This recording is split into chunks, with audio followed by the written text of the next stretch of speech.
Shorty automatically acting brand new. I've been in the streets before I met you, and nobody cared if I lost. I was 14, moving like a boss, and I knew what I had to do. I had to beat the odds. Life was a lesson, and I prayed to the Lord. I know I was down, but now I got a ball. And if I got caught, it wasn't meant to be, cause I was in these streets. But I've been waiting for you, baby. I've been waiting to show you something different. Show you something different. Something never seen. Rear over, please bring that pretty ass over, yeah. Rear over, please bring that pretty ass over, yeah. Rear over, please bring that pretty ass over, yeah. I know shorty a freak. She gon' licky, she getting nice for me. I know shorty a beast. She getting wetty, yeah. Shorty from the east. She getting necky, bucking necky for me. If I can spoil you, I'ma spoil you. And if I'm proud of you, I'ma proud of you. And if I adore you, I'ma adore you. Adore you. I got you, boo. Bam. So, sir. You know that.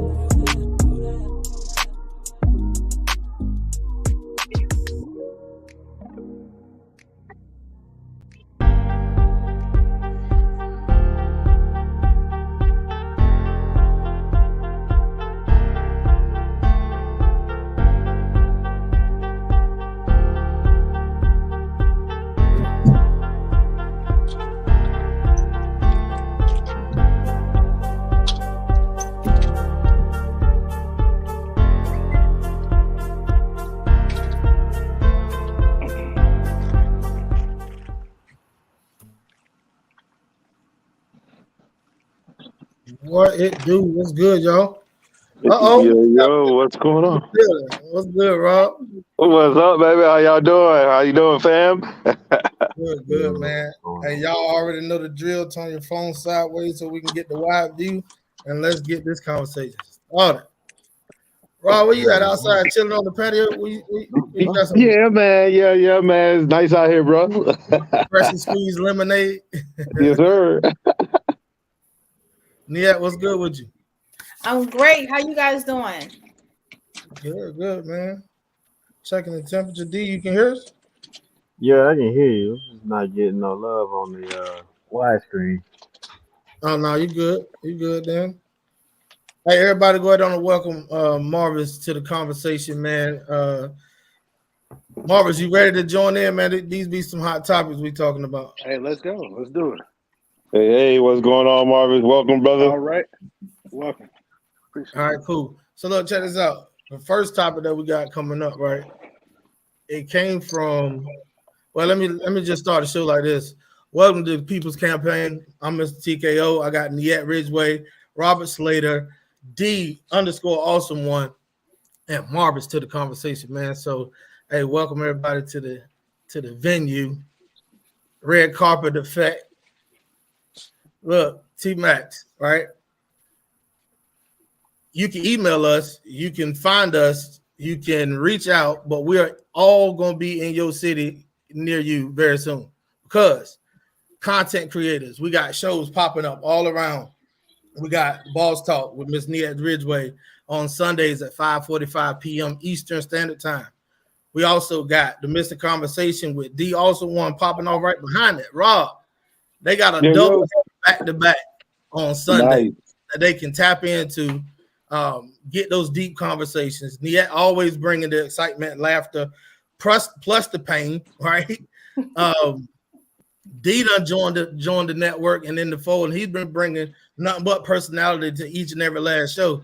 So everybody be emailing, everybody be dropping your comments or your suggestions, whatever you want to see in the future for us topics. So let's do it like this. Niet, the People's Campaign is asking a question saying, where's the leaders for our youth? What you say about that? That's the hot topic. Where's the leaders for our youth? All right, to be honest, I think the leaders are busy being leaders instead of actually getting into the community where they need to be. They're staying in the forefront.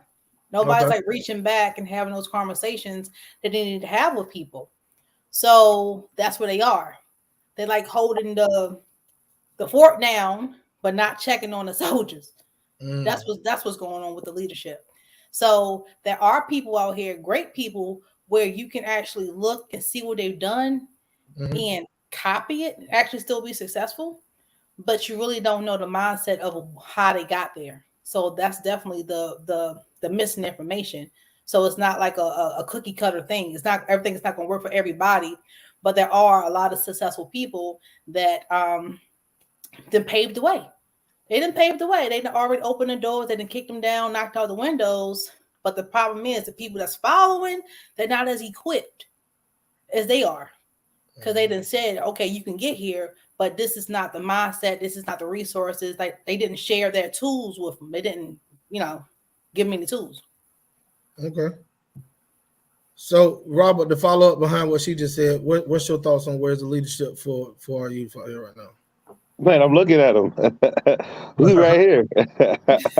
we are the leaders, man, and the leadership starts in the home first and foremost. Right. Because if your kid has to go out, or our youth has to go out and look at doggone entertainers and other folks that's out there, then we got a problem. And how do we fix it? Again, it starts at the micro level, and then you branch out. For instance, for someone like many of us on here, we start with our kids. Then we reach out to their friends, some of their friends that may not have the same type of parenting that they have in their households, and you continue to branch out. That's the way I was raised. That's how my grandmother did it. That's how my mom did it. My pops, my grandpa, and they were the leaders within our communities. And majority of the folks who came under their tutelage are doing well. So the leaders are here. We don't have to look at these folks who we think are leaders because they got all the flash and fans. There's a lot of folks out here that's in these community centers that's helping these kids to develop and get to the level where they are to be these professional athletes, to be these superstars and these rock stars. So yeah, we're here. Thanks. D, you want to go on and chime in on it? Yeah, man, he's absolutely right. That's something that I've always, you and me and Mandy know most of. I've always talked about how we always looking at the end result with a great force of people instead of just starting off with a small group and building from there.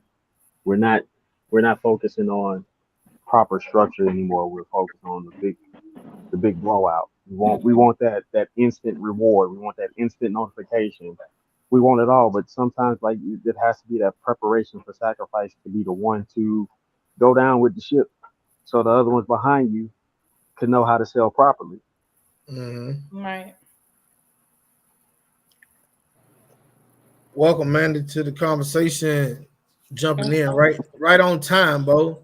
The question is posed: where's the leadership for our youth? I feel like that's one of the biggest things that are missing today. I wouldn't necessarily say leaders, but more so positive leaders, and that actually wants to be involved and help make a difference when it comes to this younger generation.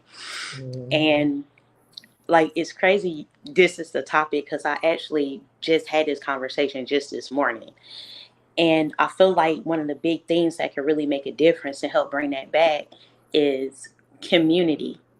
And, the older generation, Wayne Kid was the neighborhood baby. I call them community babies now. When, we was able to parent each other children, we was able to correct them, we was able to be there and really set forth an influence. I feel like that's definitely missing nowadays because, you say something to somebody's child now, whether it's yelling or not. Hold on. Let me jump in here real quick and say this. Where is the youth? I mean, where is the leadership for the youth versus where they not at, what they used to be? I think that's a part of the problem in our conversations today is that we always talk about where, what's not taking place.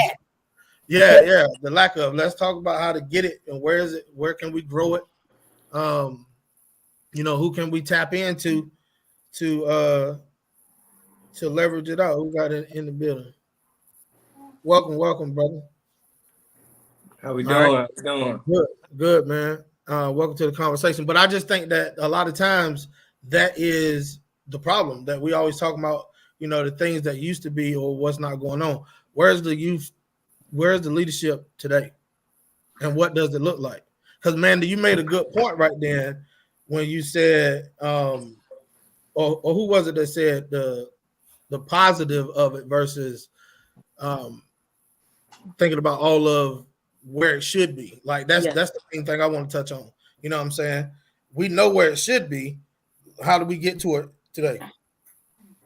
It all comes down to the parents, because at the same, when it's said and done, I can live right next door, be as positive as I want to be and want to be there, but I only have access to the people and children that I'm allowed to have access to. And so, if I'm, as a parent, if I don't want my child to be around this person because I don't like them or I don't know, whatever the case may be, it's only but so much anybody can do outside of the right of those parents. It's when it's said and done, it falls on the lap of the parents. Mm-hmm. Yeah. Marvis, want to jump in there? I feel like it's a disconnect in between generations as well. Then I'll touch on what Mandy says. Well, I do feel like they do need positive influences. You got a lot of people that's talking about doing stuff, but not necessarily doing it or following it themselves. So, you do need somebody to lead by example as far as that goes.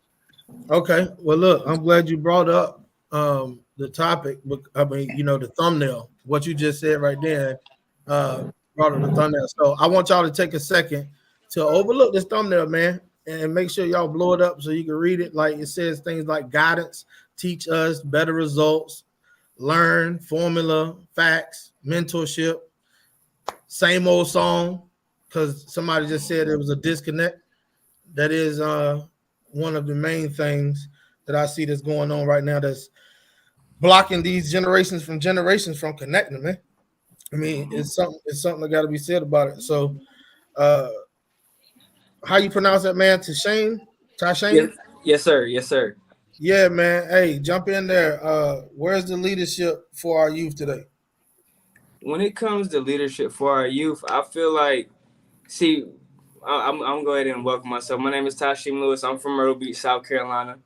And so you eat grits with everything in the morning? Man, no, hot sauce going everything. Not yes, sir. So hold on. Hot sauce going everything, and y'all got a different little twang down there by like Sumter and Myrtle Beach area, right? See, you say Sumter, that's Merck City. That's it. That's okay, it. So somebody knows something. Yeah, Reverend Geechee Dan. Yeah, go ahead.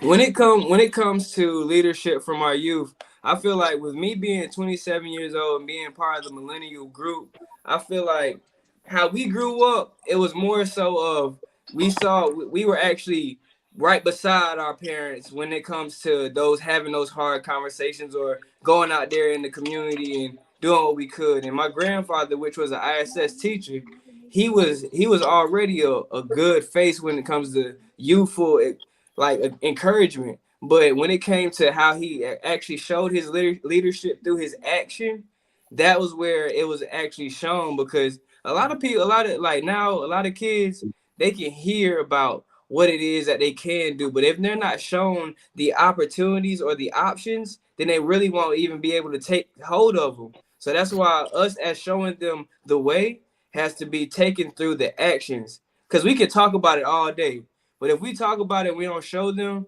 then it's kind of a missed point.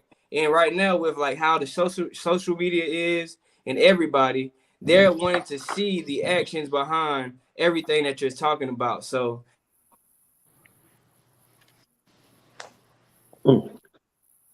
Man, I hate he Well, got I hate he I, froze up I real got quick.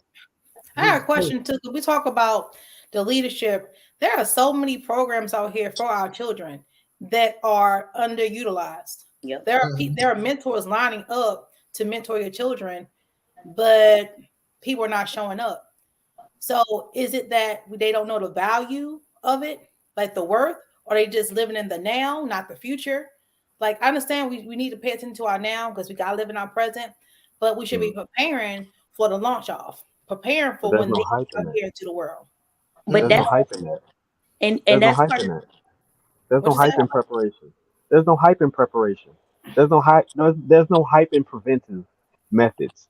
There's no praise. There's not enough praise in that. Mhm. That's why we end up in these damning situations where we have these discussions. Truth of the matter is, we also have the solution. And like bro was saying, well, let's not talk about the problems. We know all the problems.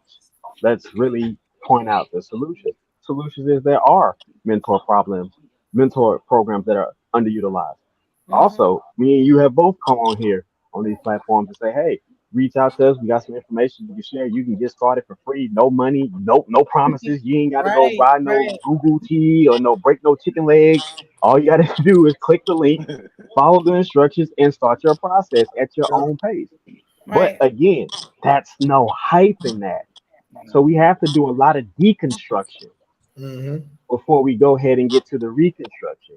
We are bypassing so much of the foundations of really just connecting. What I I think, got to hey a D, certain position.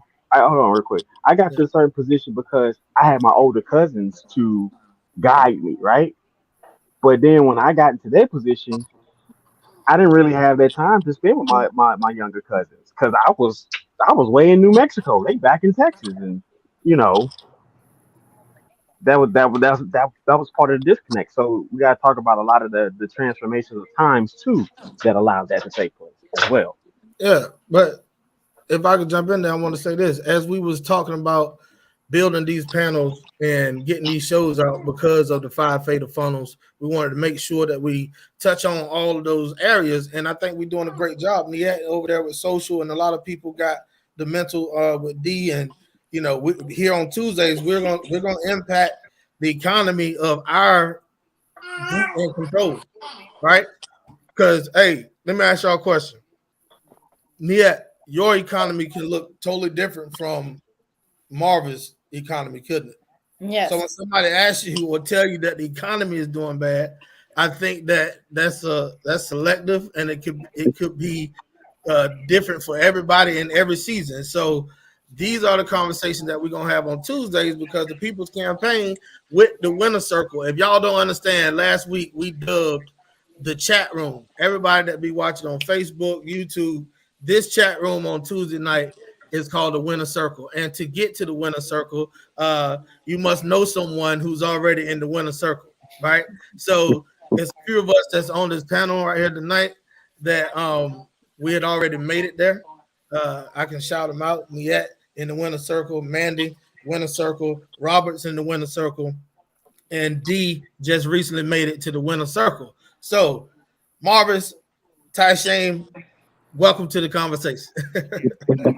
All right, so let's get it popping. If you see it at the bottom, Rob, whoever didn't chime in on this one, where's the leadership? I think Rob did. He said we're looking at it. Everybody covered this one? Yeah, I think we all. I think we hit.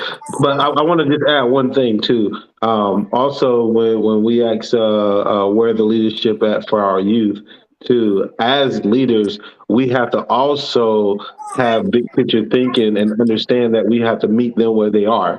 Because the youth now are so much advanced than what we are because of all the access that they have to the information. Mm-hmm. So I think another question we need to add to that is how do we meet the youth where they are? Because you have to get down. It's like when you're dealing with a kid. In order for your kid to develop and have confidence, you need to get down to their level and you need to communicate with them. I think we talked about this in a previous show that we had. But, it's that communication. And when you can doggone close that gap with that communication, then those kids, because kids, one thing I've learned over my time being in the military, and, we deal with a lot of youth coming through the military. And one thing I learned, the youth, they want that leadership. But you got to know what you're talking about when you are providing that leadership to the youth. That's so true, man.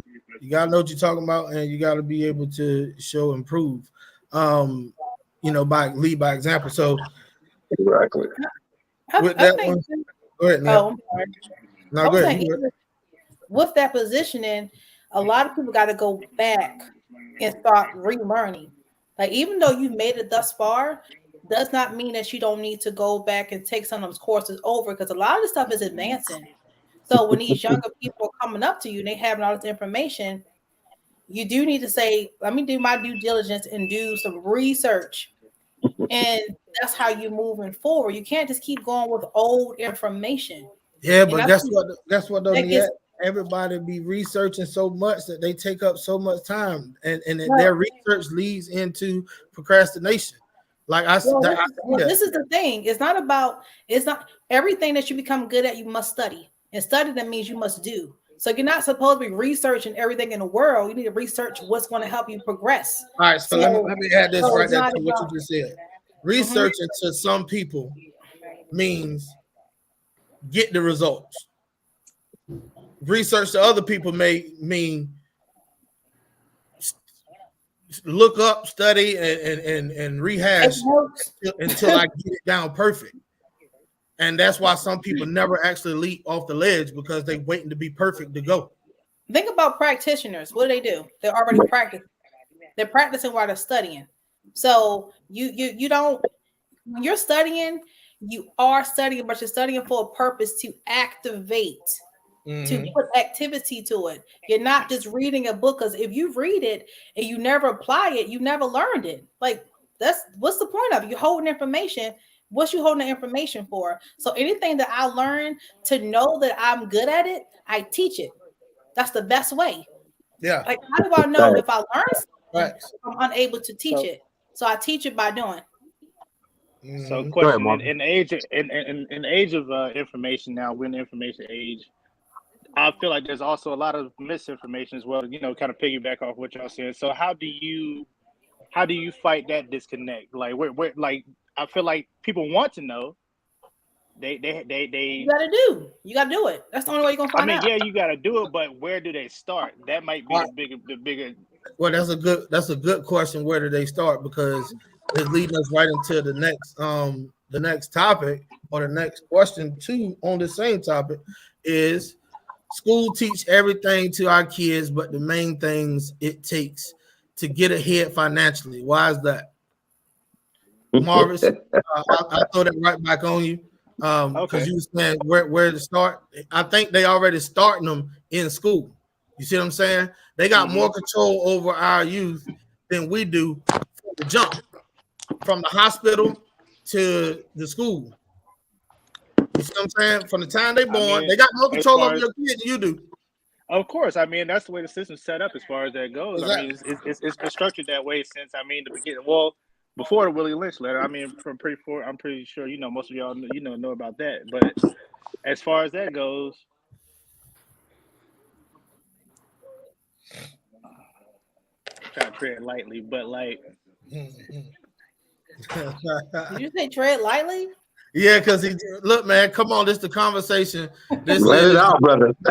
No, okay. I mean, I feel like as far as like government control, I mean, it's all that good stuff. I mean, I can get into all that kind of deep, but like, listen, that's control right now. If we can't even see, here's the thing: we know this YouTube got an algorithm. We know they got community guidelines, but there comes a point in time when restrictions, the gloves have to come off, because they do, yeah, because the truth has to be out there at some point in time, because I feel like it's too much pandering. It's way too much pandering. It's a lot of divide and conquer, and nobody wants to keep it real with you. I mean, it doesn't matter your orientation, male, female, whatever you identify as, pronouns, all that good stuff. The truth is the truth. So I mean, like, once that's missing, everything else. I mean, the rest of the puzzle pieces, you can't put nothing else together if you ain't got that right in the middle. You know. So I mean, that might be what a disconnect is as well. Nobody's telling each other the truth. I mean, well, I'm not gonna say nobody, but a vast majority, Okay. nobody's keeping it real with each other. Us, I mean, we can check each other all day, but like, how do we implement that out there to where people are gonna actually listen? Got you. So the question is, schools teach everything to our kids, but the main thing Got my glasses. is financially. Well, if I'm not mistaken, the Rockefellers already set that system in place. So how do we divert away from that? How to divert away from what's it? The system that's already been set in place. I mean, the Rockefellers, they're one of the main, main controllers of our money, our system, schools, the way our households are structured up today. And if I'm not mistaken, I believe the quote says that if the male is constantly working, the female is working, we have more control over the children, so we can program them at an early age to where they're going to be workers forever. So how do we get around the system that's already designed for us to stay in it? All right. So if the children are being taught by those who have an agenda to teach, and we're at home, we gotta, where we learning from, or have we stopped learning? Because if we learn something new, we can teach our kids something new. Or I won't even say new, because there's nothing new underneath the sun. So if we learn something different than what we just individually ever known, then I think that we'll have something to kind of combat what they're learning on an 8-hour basis, day to day. I understand the learning aspect, but are we implementing it? Yes.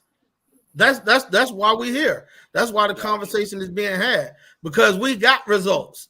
You see what I'm saying? Okay. It's one thing when you can talk from an aspect of, hey, they sent me this packet. Hey, Rob, they sent me this packet in the mail.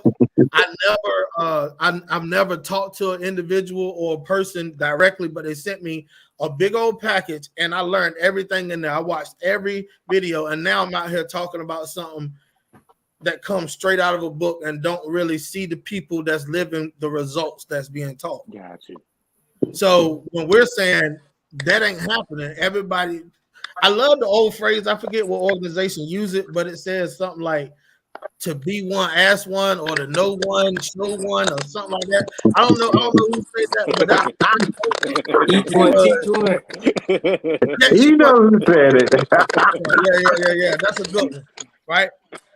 So when I heard phrases like that, somebody got some background noise, they might want to mute out. When I heard phrases like to be one, ask one, know one, do one, eat one, teach one, that is a good way to look at it. Because now if you don't get it outside of what the school system is teaching, how they ever gonna get it? Because they only gonna be learning this one curriculum, and if the curriculum may change, grade school, middle school, all the way up to college, but the agenda for what result it breeds is gonna stay the same. That's why, like, when I'm as a mother, okay, I have to learn things quick and apply them quicker because I have sons. I don't have time to sit in books. I don't really have time to be, I won't say mess up, because you do have to mess up quickly, but everything I have to do is quickly, not to the point where I'm stagnant, not to the point where I don't know, like, because I'm already out here with children. So that's why it's important. Before you have children, you need to be out here experiencing life, getting an education, making your mistakes, because they're catching up to us quickly. Like, I'm sitting up here, I'm looking at I have teenage sons. They know way more than what I knew back when I was their age. So therefore, I have to keep hitting the ground running in many different areas, because I don't know what area they're going to hit. And I need to have some sort of knowledge where I touched it, or I have a resource that I can connect my children to. Like, people stop. You can't sit up here. I'm not going to be able to learn every last thing. That's why I have community, tribe, my people. I reach out to them, and so we all collaborate together and share information because we got to move quick, unfortunately. So I thought about some stuff that I have said myself personally, right? Like we look at the children that's coming behind us or the generation behind us at those things that they're doing like weird or strange than what we did because we only know how we was raised and what was going on in our time. But like, how many of us in our community, not on this panel, but in our community period, be like getting on kids for playing a video game too much? No, listen, getting on kids for playing a video game too much. If the grades start messing up in school, oh, it's the video game. But we don't say anything to like maybe because I see daughters walking around when they on punishment, but they still got their laptop and they tablet, right? They can still text and do all that other stuff. Then the boy that got a video game. You know what I'm saying? It ain't just for school. So at the end of the day, so somebody has some horrible. You got to mute out. I don't know who that is. Hold on 1 second. All right. So anything that we I think it's you, man, to drop down and come back up. Anything that we are doing with the kids, we got to support their thing because look how many kids are getting paid online for playing video games. Look how many kids are getting paid. Look, you let a kid right now. I heard somebody said that their child wanted to be a podcaster or YouTuber, and they was like, they ain't not real. I get it. What they mean by real is the security of. Okay, y'all can unmute. I think man, they had to drop down and come back up. So it was the security of or the lack of security in being that, right? You got everything builds and takes time. But then they studying marketing and they studying advertisement on their social media platforms way before the parents even understand how to work the internet alone, growing something from it. So why don't we support those type of dreams? Tasha dropped down. I was just about to go down. So it's simple, man. Like you said, it's the lack of understanding. There's people that don't understand that there are gamers out here that are really, really winning at life. There's people literally making $60,000-$30,000 a month. Matter of fact, gamers are winning so much at life. T-Pain, T Grizzly, OBJ, LeBron James Jr. Have gaming channels. Why? Yeah. Because there's a residual for it. Plus is also one of their passions. Ocho Cinco, another one. These are people who have already been high earners, but they're steady earning from these positions. And what we don't understand is how the world has changed so greatly, and we don't want to release the past. We got to go forward because time is only going to go forward. And I understand the whole dynamic of the job thing, right? But let's be honest. There has been people, we literally watch people do great jobs and get fired. Yeah. So D, let me say this real quick because I don't want nobody to get it twisted. The celebrities that he just named aren't the only ones getting paid. See, they start to think that it's a small percentage of people that's doing it. No, it's a large percent of people that's doing lesser than them, but still doing very well at it. You see what I'm saying? They ain't hitting the T-Pains and your Shaqs and everybody stuff like that, but they also getting a steady flow of income from it. So I just say, why don't we support those type of dreams more than some of the traditional ones that we know ain't even worked for the people of our generation. Well, everybody see this, right? Everybody see this, right? Y'all see what this is, right? It's a box. It's a box. It's a box. So the school system trying to keep us in this box. Our parents, those who always talk about how things used to be, they try and keep us in a box. So when opportunity presents itself, and that's one thing that I do love about the youth, they're not staying in that box. They're moving outside of the box. And what it is, there's so many people who don't understand what these kids are doing outside of the box. It sounds too good to be true. Is how most folks like to label it, because there's many different opportunities that you can create wealth, you can create success, but the school system is such a old. Listen, I think it was Les Brown that said, if you were to have died hundreds of years ago and you come back today, the only thing that you would recognize is the school system. So going back to your question that you posed earlier, why don't the school teach anything different? Because they don't want to. They want to continue to keep us in a box, and they want to continue to create workers. But it's time to get outside of that box, and especially within our communities. So I love it when I look around YouTube. I see kids now, they're investing in the stock market, they're investing in Bitcoin, and they're doing very well. They're doing network marketing, they're doing gaming, all these things that most of your old traditional folks would be like, oh no, you can't do well in that. But I want to Surprise. launch Yes, you forward though. can.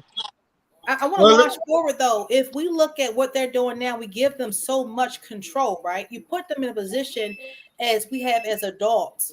They don't learn how to channel their emotions. They don't know how to communicate. Those are the fundamentals that's going to help them in the future. They can be successful as this grand YouTube. They can be successful with millions of dollars. But what's going to happen once they have to deal with their emotions? It's going to crash.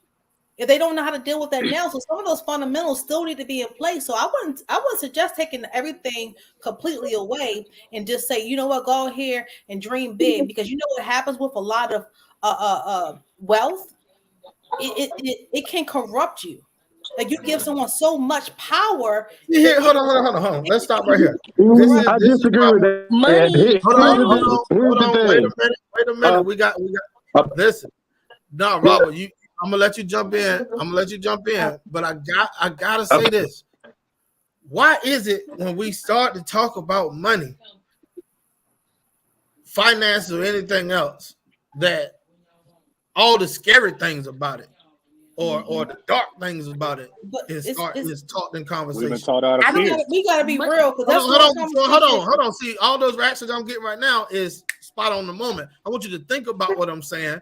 And then jump in with the lack of the emotional part, because we gotta be real with when you give someone money controls a lot of power. Okay, yes, it does. Success controls a lot of power. All right, hold on, Nia. Hold on. I gotta stop. Money don't change you. It just makes you more of who you are. It makes you more of who you right. And if you're underdeveloped, y'all hear me? Yeah. Pause for a second. What I'm trying to tell people, I asked the question and it never got answered because we jumped right back into the emotional part. Here's the question. The question is, when it comes to money, finances, or wealth, or anything of that nature, why is it when it brought up is that we go straight to the negative or the dark or what it could potentially take you to something crazy? Power gives you greed. And why we got to go with all of that? That's why our kids. That's part of the fundamentals. Let me finish the question. That's why our kids is never going to get the information that they need so much. I'm not talking about you, so take the personal stuff out of it. I asked a question till we got. Hopefully, this reaches more than 5 people after we hit end to the stream. I want everybody out there in the YouTube world that sees this.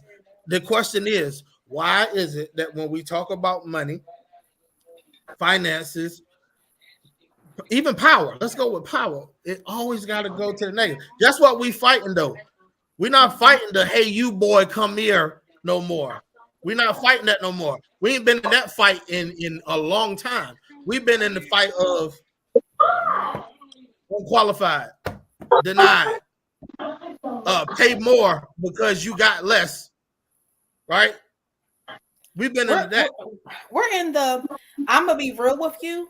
With great responsibility, that takes great responsibility. So you need to be responsible. That means you need to practice discipline, practice your communication skills, practice your talents. You need to harvest on those different things, because when you're out here It's going to come. It's going to weigh on you, regardless of what it is, and you gotta be prepared for it. So that's why we had those conversations with our children. So But if you go there Nia, into this Nia, position, real quick. So are you saying that these young kids who have the success, are you saying that they did not have the discipline? Because it takes discipline to be able to build something, whether it's building it on YouTube, whether it's building it in the schoolhouse, no matter what your career, it takes a form of discipline in order yes, it does. to get where you're trying to go. So it doesn't matter what trajectory you take as long as you have discipline. So discipline will take you a long way. So it doesn't make it a bad thing because we think that they're What getting are it they quick. disciplined No, in? it took That's the discipline. thing. What are they disciplined in? What are they not They're disciplined disciplined in in? their profession. They're disciplined in what they love to do, what they enjoy doing. It's just like an athlete. Right, and then Some and folks with some our folks youth, hate with on our athletes. people, they're disciplined with being on a cell phone. They're disciplined with sending text messages instead of communicating with their family members. Like it's more to this world besides being successful and making money.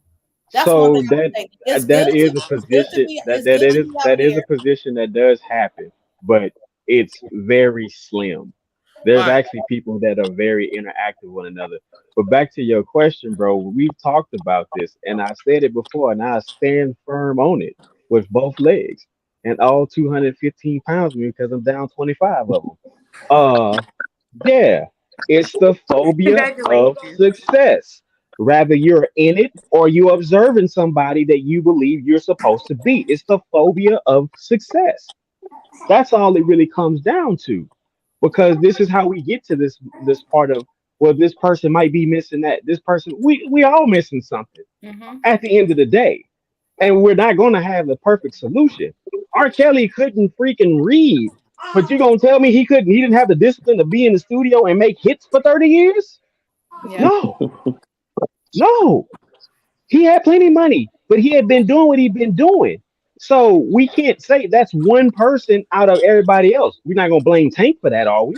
No, we're not. Mm-mm. We're not gonna blame Jamie Foxx. No, we're not.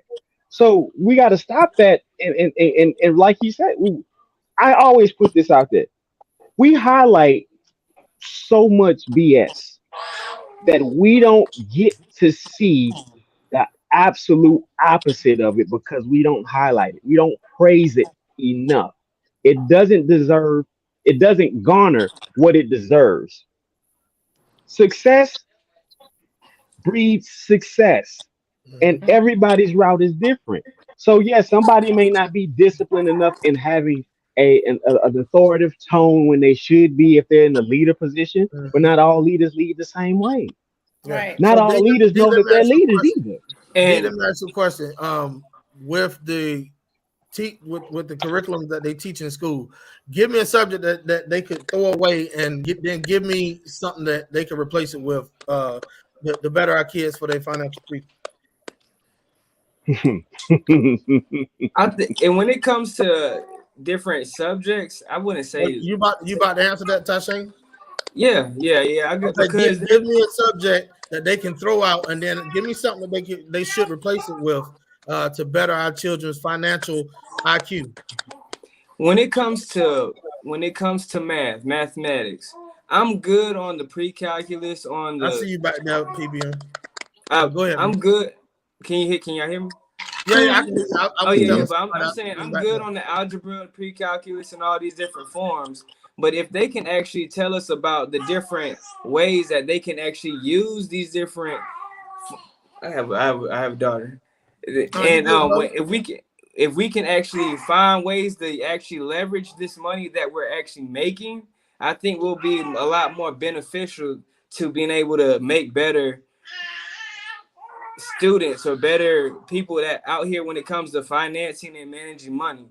If Yeah. we actually tell people how we can actually use these different resources to our advantage when it comes to Mhm. this bubble that we were just talking about, this bubble that they trap us in. If we don't understand how we can use these different techniques Mhm. towards their advantage, because learning pre-calculus and knowing SoCal Toa yeah, that was good, but how am I going to use this in the real world when it comes to managing this money and understanding what a credit union is, or a foreign exchange value, or anything when it comes to the words or the technical terms of money and how we can use it when it comes to math, science, when it comes to subtraction, multiplying. There are all different ways, but if we aren't taught the specific terms on how we can use them in this market, then we just out here just looking like some sitting ducks, using information that doesn't even have anything to do with our current situation. So if we could break down the terminology of banks, currency, when it comes to different markets of where our money and how it's used, when it comes to taxes and understanding what insurance is. If we don't understand all these different technical terms, then we out here just using it for its wrong advantage. So let me ask you this question. Hold on, real quick. I got to do this because I got a special guest that just popped in, and I want to make sure that we get them out there. Who just said that? Was that you, D? Yeah. All right, you can answer just 1 second because I don't know how long we got with them, right? So, man, listen. The next topic that we're gonna move to, I hope he can at least stay for this one because I think that his voice is needed on this next topic. But we're gonna bring him up to the main stage. Some of y'all know him as Mr. Ho Ho Ho around December. Some of y'all know him as Mr. Go Get It in the backyard. Some of y'all might know him as Mr. Pop Up and Pull Up and start smoking out the place. Without a shadow of a doubt, I want to give big ups to our big bro. Somebody that we look at in the Cumberland County Fayetteville community as Mr. PBM, and PBM stands for Positive Black Man. Welcome to the conversation, Mr. Carl Pringle. What's up, everybody? How y'all doing? Hey, Good. Hey, good evening. Good to see you. When I asked you earlier to tap in with us, because we got that segment that me and you was talking about that I think is really going to bridge everything together, because you're talking generation connecting to a generation.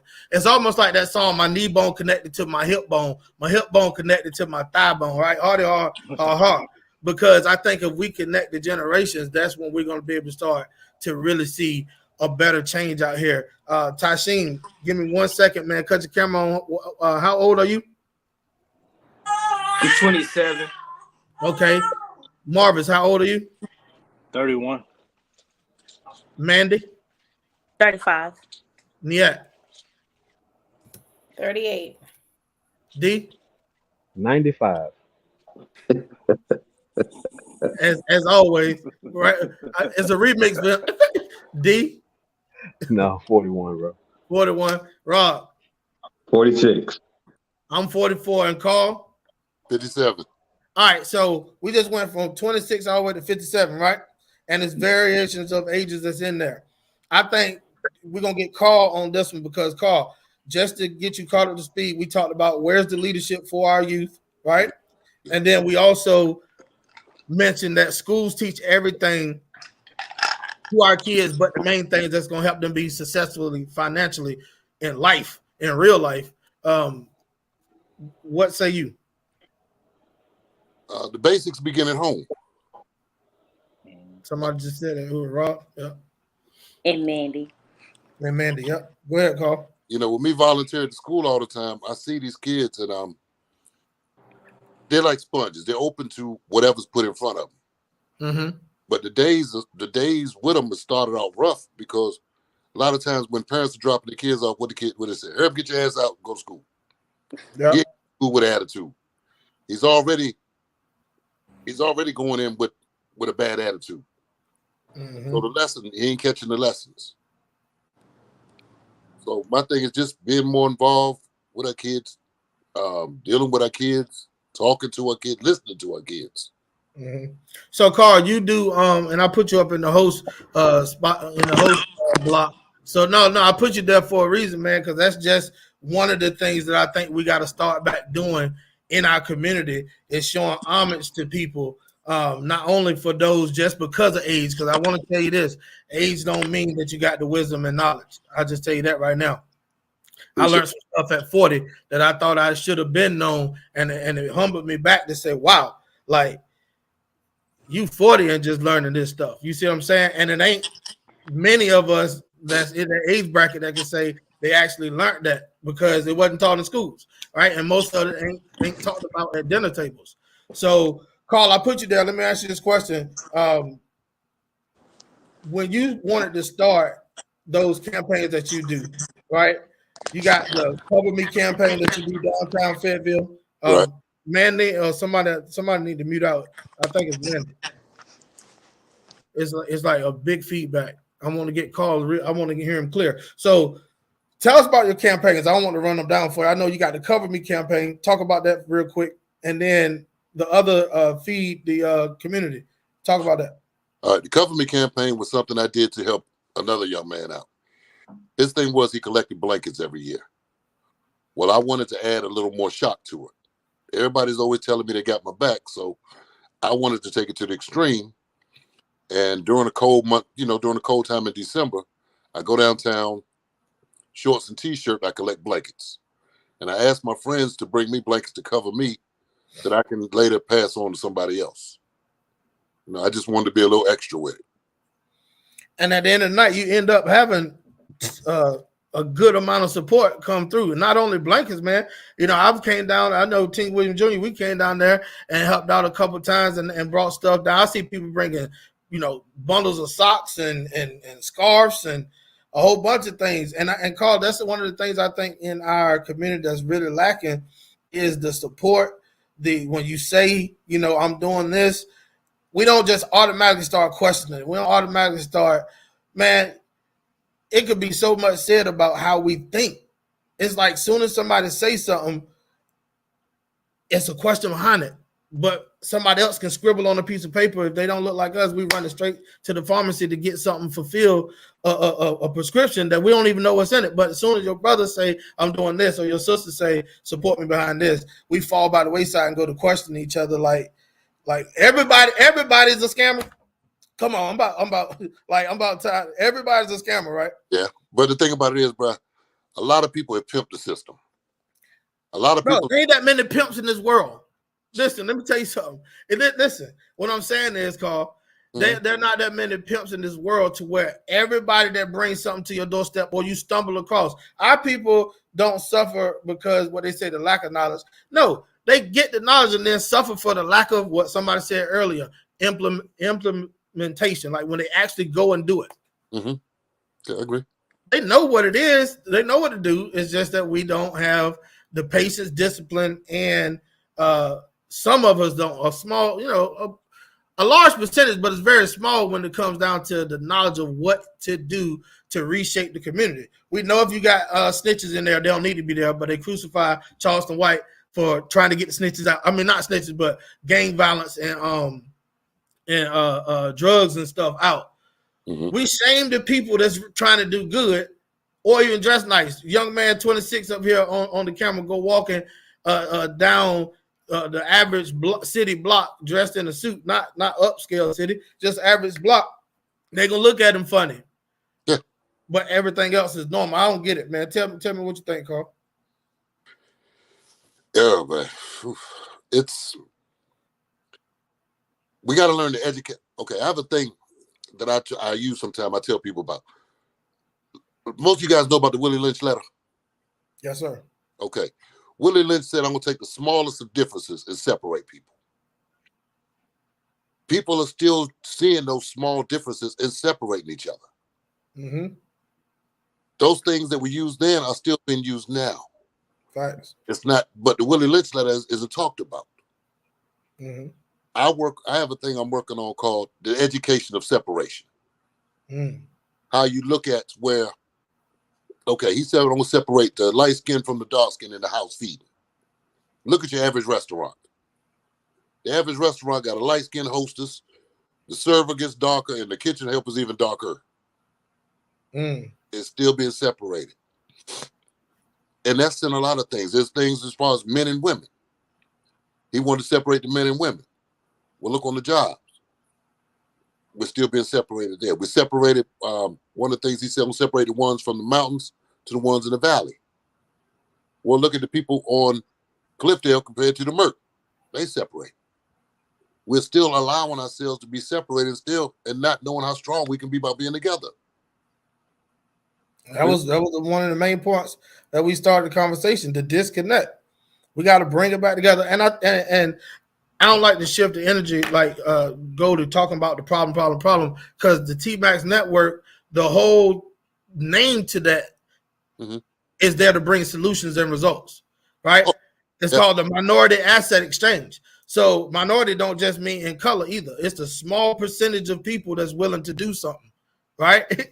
That's minority. So we talking to everybody and we want to build, but it starts right here. People like us. It started with 2, and now it's, called a guest, and then we just bringing Tashaim here, but Marvin's already done committed to tap in. It's stretching 10, 12, 20 just on this conversation, not let alone what we already have in extra digit, where there's over 4,000 of us. Right. Like, tell me, listen, this is what I want people to understand, Rob. Tell me where you can go amongst the people and find groups of 4,000. It's almost like swimming in the sea and running across a school of piranhas or running across a school of flounder.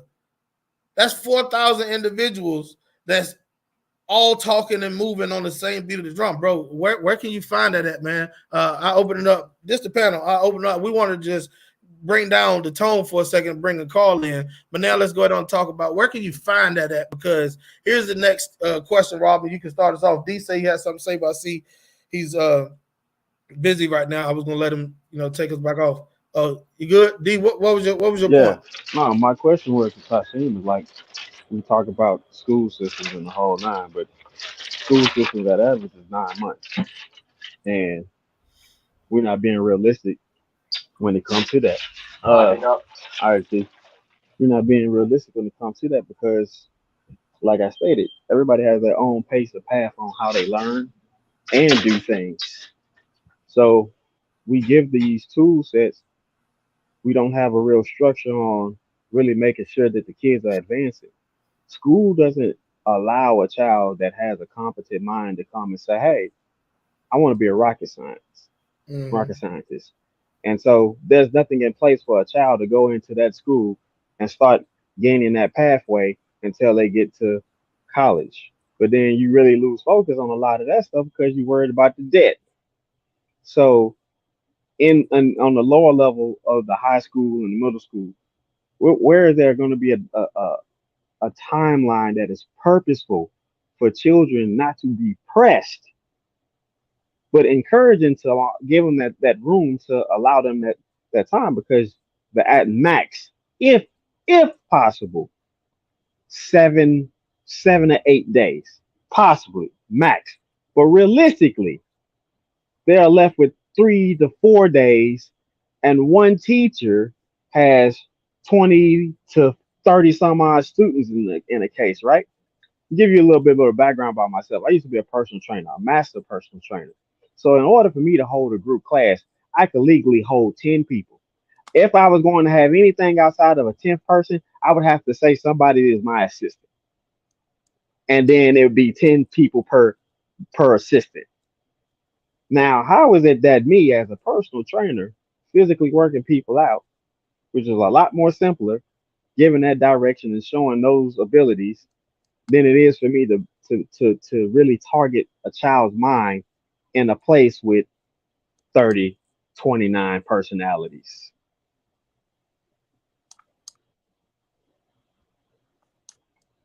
We're not giving them a real time frame to actually to observe the information that's there or to even analyze it. No. Yeah, so I'm gonna move to this topic right here. I mean, all of us in the same conversation. It's just different points that we're gonna talk about. So next point we'll jump to, and Rob, I'll let you start it off. And Carl, I wanted to go Robert, Niet, Carl, and everybody else could jump in there because I want to hear this. This is male, female, and like I said, we brought Carl in for a different opinion because we don't never really get. How many of us talk to people that 15 years older than us? Those 20, 15 years older than us all the time. Those connections are lost. So here we go. All right. So are the elders avoiding mentoring the future leaders of tomorrow because of outdated information that they have. That's something that I heard here recently, saying that the elders, are not or being pushed away because the youth think that they are possessing outdated information or not getting up with the new times. So Rob, jump all over that, and then Carl. Oh man, I'm glad you hit that topic. So my brother started doing something because uh, he realized that we are missing that information from our elders. Because again, it's good to know your past so that you can live in the present and prepare for your future. So what he started doing is he started with our father, and he just started doing the interviews to kind of find out everything about our pops, things that he wouldn't excuse me, he wouldn't normally talk about, because you think about it, we really don't show interest about our elderly and what they went through and how they got to the point to where they are now. So going back, and I think we have to take the mental and go back and start talking to them. And if we take that initiative to go talk to them, they'll share the information. You just got to ask for it. So I believe if we ask for it, that information will be shared, because he did it with our pops, our Uncle Larry, who's the oldest sibling of the Johnsons. And I'm telling you, it's profound. I was listening to one right before I got on this call, and it's amazing to hear their journey and to hear how, because of their journey and their trials and tribulations, that they were able to be the type of parent they were to us, to elevate us to the next level. Because they say you always want to teach a child to be better than what you are, and to help push them to that next level. So I think we definitely need to get back to really listening and learning from our elders. That's my opinion. All right, Nihat, what you got?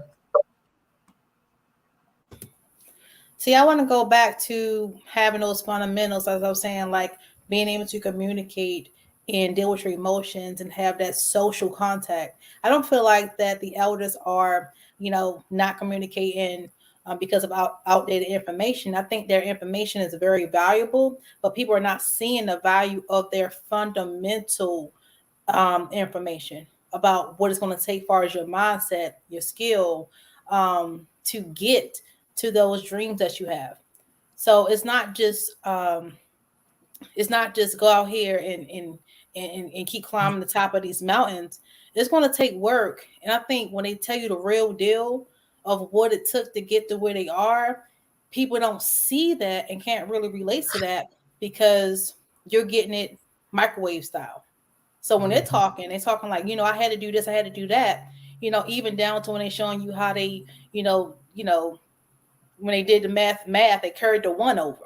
Now we have so many different ways to do math now. You're like, well, we did that years ago. We're not really carrying the one over. Now we have these charts that we use.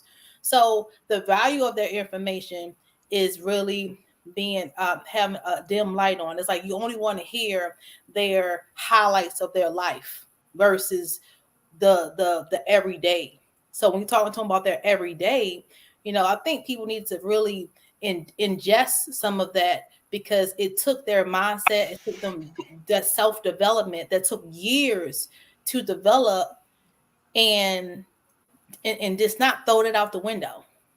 So if it took them, like I was asking my grandparents one time, I was like, do y'all still go on dates and stuff? Like, what's going on? Because I was looking, one is out there and and staying on his radio the entire time, and she in the living room watching TV. I'm like, what's going on? They over time learned how to deal with one another. I was looking at it like they were disconnected, but no, they were very connected when it come down to working together on something, teamwork, partnership.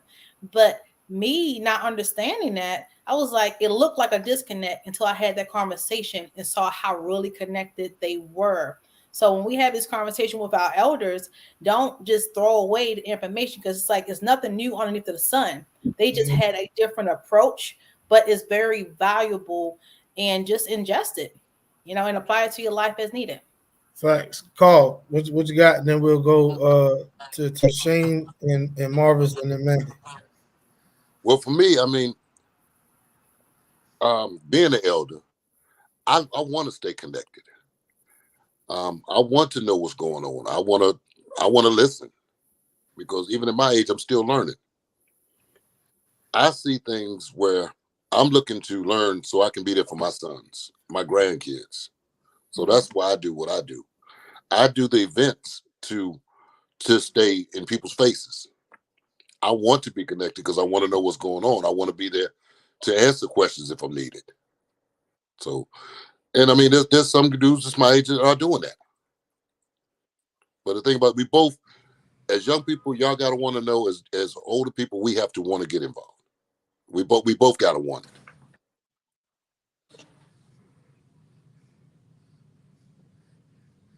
That's it. You're muted. Oh, I'm sorry. Tashane, Marvis, and then Mandy, what you got? Yes, sir. When it comes to, I know I'm probably the youngest on the panel, but No, when there it ain't no comes problem. You in, in. say You it the again. youngest. Yeah, Yeah, you take yeah. the problem out of it. And with me being the youngest, I know that it's harder for even my generation and my peers to actually take information or take guidance from others, just because I say we because we all are human. We start to try to judge somebody's opinion off of their current situation, and then we look at what we got going on, and then we try to judge off of what they got, and then we start trying to limit ourselves because we may not think that we got what someone else has. And when it comes to the connection, is taking the judgment part out of it and actually understanding how we can build ourselves up with our gifts rather than trying to judge what somebody else is doing and what we can do, because you would never understand or know what you can do or what's different from somebody else without understanding the difference of y'all's gifts. So the comparison of what you can do and what you can't do has to separate from the judgment of what somebody actually has and what they have to tell you and what they actually done.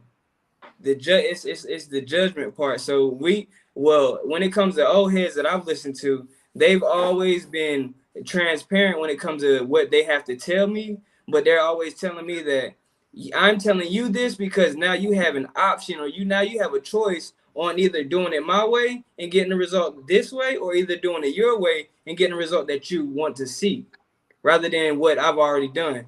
Because I can't tell somebody how to do it and then thinking that the same result is going to be like what I did compared to what they could do, because they could actually have total different traits that could actually uplift them to a whole different level. And it's just by being scared of stepping out their own comfort zone and judging what somebody else is doing compared to what they can do.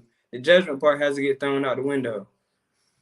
And I think that's just the disconnect when it comes to information being traveled, because everybody want to judge and point fingers at, well, he had this and I don't know if I could do that, because it's just, I don't know. I think that when it comes to age difference, I think that's where the difference is when it comes to the communication and really understanding. Just the judgment part.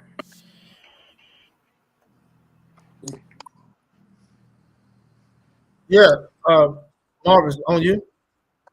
Okay, got you. I don't really necessarily think it's the elders avoiding us necessarily. I feel like, I mean, I can touch on a couple of different points in between with everybody.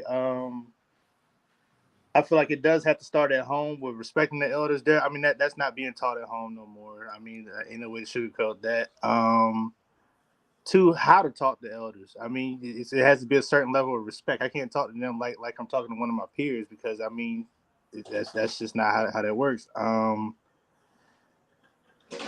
I feel like we also have to be able to receive what they say without. We have to be able to take criticism. A lot of us are not able to take criticism.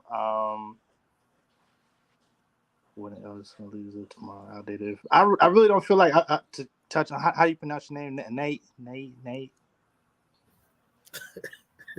Yeah. Every show, Okay, it's all good. Thank you, but I don't feel. I'm sorry, I lost my whole train of thought trying to pronounce your name. My bad. But no, I don't feel like the information is outdated at all. I feel like there is nothing new under the sun. Not what you do, but how it's done. So like, we have to make it. Take what they know. Mm. You may not be able to take everything that they know, but you have to take it and make it work for you. So I mean, that's how far I feel as far as that goes. Yeah. Mandy, on you. I think that a lot of the stuff comes from communication or lack thereof and a disconnect. Like oftentimes the younger generation has really, I guess both of them kind of come into it with they both know everything. And, you guys are right when y'all say there's nothing new under the sun, but a lot of things are changing. And so, a lot of times the older people will come into it as in, you need to do this, or that, because this is what I did. But oftentimes, like by the time you did it, that was 20 years ago. Not saying it didn't work for you, it could have worked great. But the world is changing. And then a lot of times with the younger generation, they come in with the same thing. Like, the older crowd don't know anything. And so I think it still comes into being willing to communicate and have an actual conversation with open minds, where the older crowd, they're letting them, I guess you're mentoring them, talking to them, letting them know what they did. It don't necessarily mean that, okay, well, I have to do it exactly like you. But then at the same time, like the younger crowd got to be able, I get, a couple of y'all say, pick and choose what you want. But sometimes, like, what an old head could have done could have been great. But in this next person's life, you take one little thing and tweak it to fit your situation. But without actually being willing to have an open communication and go into it wanting to learn, it will never really foresee it and come to pass without that communication there and without the egos. Yeah, so when it comes to this question, I think we start harping on, the elder side and the valuable information they have and things of that nature. But then let's go with some of the outdated things that we see that's being passed down. It's a lot, and I'm telling you, our youth start off, and this whole segment, because we wanted to get those people like D and Carl and Marvis. Really, all of us, but I'm highlighting those three that just locked in on this conversation, because the outdated information, our kids are starting off set back. I mean, really set back if you think about what it's going to take for them to not only exist but thrive in the next economy, because we have a shift that's coming, bro. Mm-hmm. And this next conversation that we're going, the next our last point of the night that we're going to talk about, that we're about to go to, this shift that's coming is already here. Mm-hmm. And it's like we've been in it for, I would say personally, the transition of things since like 2007. Mm-hmm. I just say 7. Right, we've been transitioning to this where we at now. You got to think about it, Robert. Remember when one of the famous presidents said we're gonna cut the cord in 2012, and people wasn't even using that terminology, cut the cord in 2012.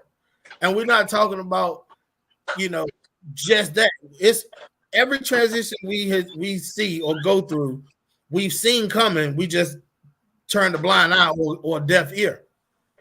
And that's the problem that a lot of our kids are facing, because what we're telling them to do don't match the times that we're in. Mm-hmm. Now, you talking about concrete security of the core of the country? Yes. Go to get the bachelor's, go get the master's, go get this, but have a strategic plan of how to pay for it so you don't be in debt. Mm-hmm. Like they just gave that, but see, the normal thing for us to tell our children is go to college. You just told them take this debt, unless you told them how to get it. And I just saw somebody on I don't know if it was TikTok on one of these panels or on YouTube. They know how. Oh, Anton Daniels, matter of fact. Shout out to the Peep Network, Anton Daniels. Anton Daniels gave out the info that says, bro, he went to junior college, did 2 years or whatever, but somebody told him how to get his college paid for free.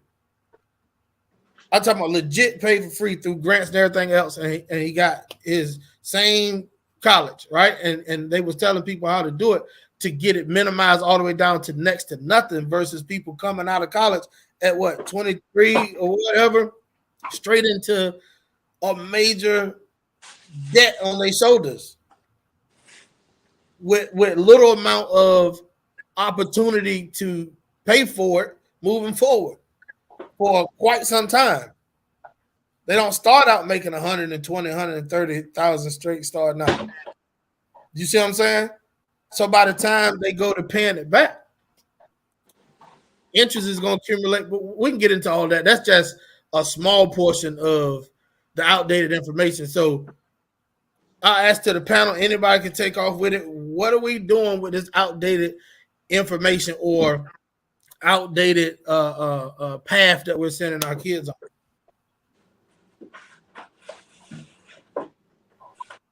Anybody? What do you mean?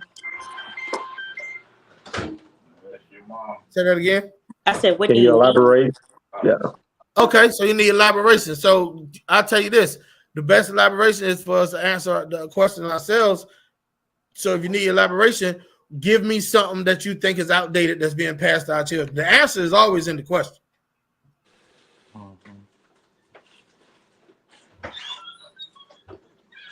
So everything that you think that's being passed down to the kids is new and innovative from today? No, I mean the old saying of go to school, get a good grade, good grades, so you can come out and get in a good career is gone because one, folks are not staying at the same place for 30, 40 years. Some of those jobs are not being around for 30, 40 years. Yeah. So yeah, that's outdated information. That information no longer works in this environment that we're in now. Thank you, Robert. Thank you very much, because we had a long pause of people acting like we don't know what's a lot of outdated information, but I think that we're all parents. So therefore, we might not think that we're passing down outdated information. So who on the panel don't have a child? Everybody up here parents. That's why we had a long pause.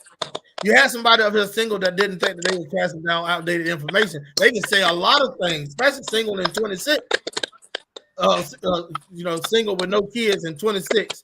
They can say a lot of things that they're hearing that's outdated, that they know ain't working because they seen their parents go through it. It's a lot of things, man. I think that we just got to, and it ain't just talking about finances. I'm talking about communication. I'm talking about keeping a family more structured and solid together as far as the major family. When the last time one of y'all been to a family reunion? Let me see that. I probably called in DC when I seen you go up there. Oh, what was that? You went to a group function in DC? That's the cook-off. Cook-off thing. But the thing, we're not families. We're not getting together like we used to. We get together in a week for funeral. But a family reunion takes 2 years to plan. And some people ain't had one in 20 or 40. I haven't had one in about 20 years.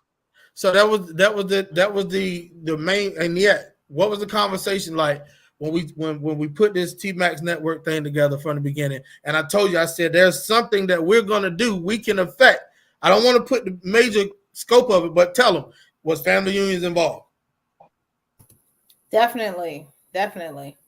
Because that's a need. Wherever there's a need, you go and fix that, and that's what we got to start fixing. Who had a family union in the last 10 years? Okay, where you from, Marvis? I'm actually from Fort Bragg, Fayetteville area, but most of my family's up in the DMV, and we have one every year, right around 4th of July. every year. Every year. It's a lot of people can't say that. That's how does it make? So I'm glad we got you here. You like a dinosaur to me right now.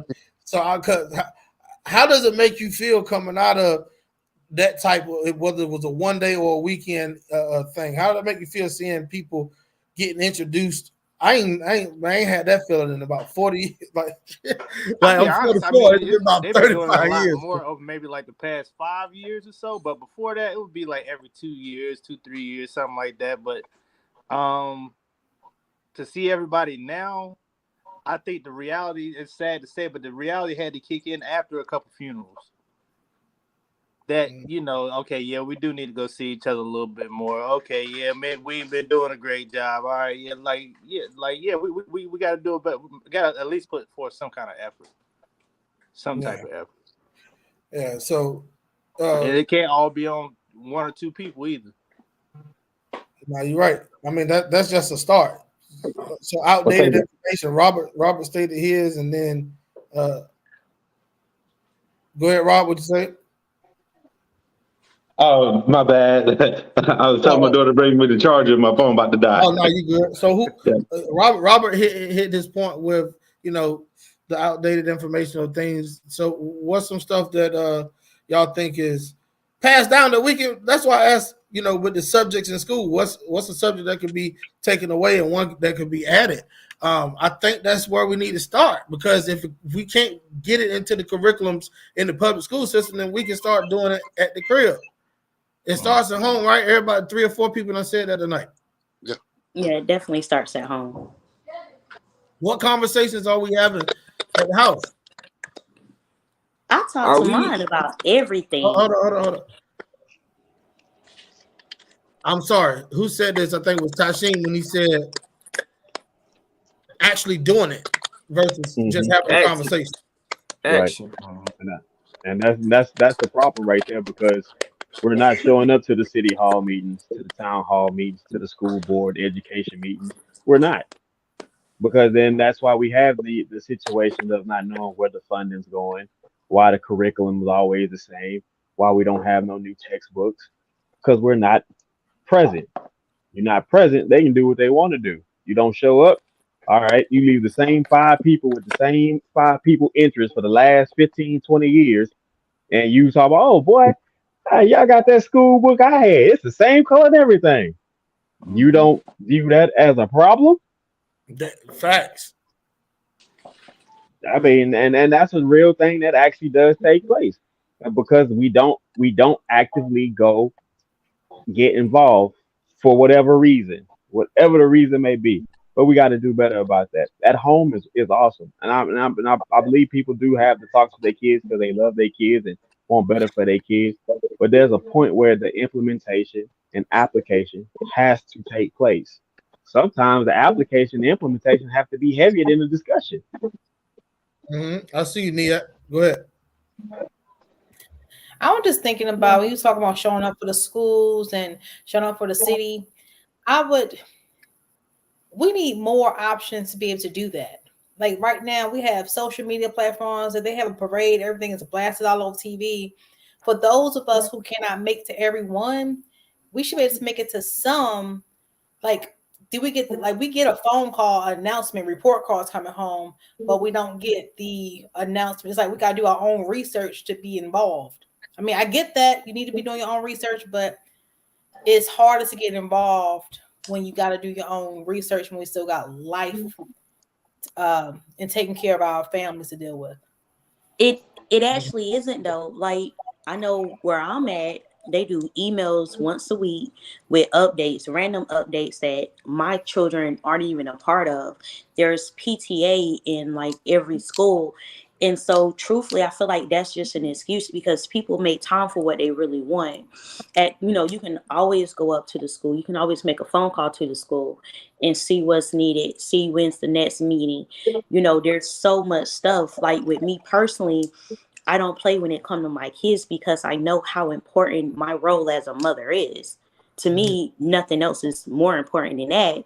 And you go to the city council meetings, you get the email for that too? I wasn't getting the email for that. I'm very, very big on political, but I'm etcher, so I don't, you know, I don't normally get the. I'm very big on I those. got the PTA meeting. I got that. I showed up for those. I showed up for whenever they called about my children. But when it came down to like the city or the county decisions, I really had Yes, to do my own research on how it's to be as involved with that. it's as simple as asking. Like when it comes to a lot of that stuff, it's public information. It's as simple as looking on the government websites and actually asking a So question. why isn't it part of the? It's like I'm being honest. If that what my children aren't in school right now, they're in high school, but when it comes down to like the PTA meetings and the report cards coming home, stuff like that, we get that information. I just don't get the information regarding the bigger meetings where they made the decision City before it got Hall down to and They're all that. the they're PTA. all of those are public. Truthfully, like I said, You gotta go and seek it out. Right, you got exactly. to look for it. It's not even necessarily looking, it's literally on their websites. You gotta And Right, go you to got the to go to website the though. Our website. people we ain't going to the website. That's the thing. so Right. honestly, but that's what I mean. It's as simple as going to a website. We go to social media. We get a That's phone call when important it's to come to us. vote for somebody though. But Yes. we They call you on your phone, hey, vote for so and so. They don't oh, call and say, hey, we're having a city meeting tonight. We'd like for you to come out. And for those of us who work in regular 9 to 5s of the city meeting around 4 o'clock, then we got to make sure we get there. Or, say if it is around 7, we got to all push to get there. It's not like you can't just log into a Zoom or something like that. It's Mhm. like it's difficult to actually be They're, involved a they're lot never of gonna them make it. are. unless They're you're never able to gonna be make. there physically. They're A never lot gonna. of They're them. never gonna make it accessible like that for you, and that's part of the agenda. But I another think. thing is this. Yep, Let me you ask got to you this be in that question: Do circle. anybody know what? Right? Does anybody know what STEM or STEAM stands for? Mhm. Mhm. You know what STEM stands It's for? a You know STEM, what's right? no Yes. STEM for the education meaning of STEM and STEAM. Does anybody know what that means? So STEM You is know the science, science, technology, technology, environment, engineering, mathematics. yeah, yeah. All right, and then STEAM is science, technology, engineer, athletics, which involves actually physical athletics, and then also gaming athletics, and then mathematics. Mm-hmm. These are actually programs that are in schools that our people need to look into. Mhm. My youngest two do go to STEM schools. The one that's in eighth grade right now, he will be the first one that when he graduates from high school in a few years, he's going to have an associate's and a diploma from a STEM program. And that's where it comes down to is certain things for certain children, but you have to find out where you're going to have to move your kids because we keep relying or hoping that the school districts and the people get it. They're not going to ever get your interest or your care, your love for your kids. That's not what they're there for. They're there for to make their dollar because let's be honest, everybody in education ain't passionate about education. Mhm. Yeah. And that don't mean and also everybody that say they love kids may not love kids at all. Mhm. But you know your position, you know what you have to do, and that's what the main point was is finding a solution. So I'm going to release this to y'all. Look into STEM and STEAM education programs in your area. Yeah. These are very much a part of public process. Now, some of them have a requirement that the child has to be at a certain attendance level and certain grade point average. It is all well worth it because, like the STEM school that my kids go to, it is student led. Teachers are involved, but it's student led. It's just Mhm. like, for example, I always tell people when a child wants a child to spend a night at their house, it's the child that's communicating to both adult and child. So that child has that advantage. And it's the same thing that's going on in STEM schools in some cases where they understand how to relate the two. And so the eighth graders are the ones that are funneling down the information to the seventh and the sixth graders. And that goes that connect you were talking about, bro. And Mhm. so that's where we're at right now. We are right now could be learning a lot from STEM and STEM programs that we could be implementing amongst ourselves. But Mhm. again, it's the deconstruction process of really letting go of the old ways. They worked. They had their moment. You know, Mandy, you said something that it makes me cringe. And it's true to a T, but it's also very dishonest. Where we say there's nothing new under the sun. Like hell it is, because the text message didn't exist 40 years ago. Yeah, It was but hey, but that's a communication. right. That But falls under communication. what it falls under communication, but there was the forms. You see what I'm saying? The form of that wasn't available. It's still a So we stem. It's still a stem of communication. So right. there's nothing new underneath the sun. It's just packaged different. It's Yeah, like, that's it. and That's when it. I If you're talking about going from 8-track to MP3 or MP4, 5, and 10, right. no, Before we that's had just text still messages, we had the little notes we used to pass. Remember? and when I Right. said that, it was in relevance to I know what you mean, basically but what you're saying, but more so coming together for the D means communication more right, technical, to where more you could detailed, get more it broken down. together right. in like, But the I problem call with them that is, hybrid. but I say a reason why I say that is because the problem with that is we're saying, I got you. We're saying that there's nothing new under the sun, but then at the same time, we're also talking about people not breaking away from the old ways.